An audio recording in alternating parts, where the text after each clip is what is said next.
Renewing Health è un progetto europeo che ha l'obiettivo di valutare l'applicabilità di un progetto di telemedicina nei pazienti a domicilio affetti da patologie croniche,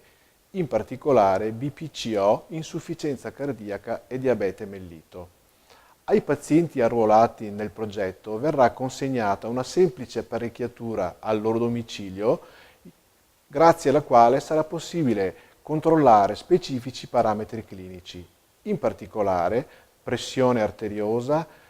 frequenza cardiaca, elettrocardiogramma, saturimetria e glicemia. Tali parametri saranno inviati periodicamente ad una centrale di controllo, la quale, qualora uno o più di tali parametri si discostassero da soglie predeterminate, potrà allertare, anzi allerterà un clinico di riferimento, il quale potrà intervenire sul paziente al domicilio stesso. Il medico di medicina generale ha un ruolo importante in tale progetto,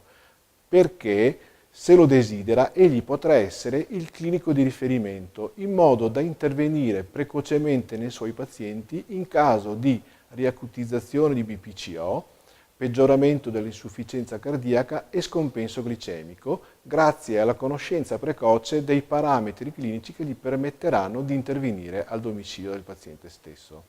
In conclusione, Renewing Health vuole sperimentare l'applicabilità di un progetto di telemedicina su pazienti affetti da patologie croniche.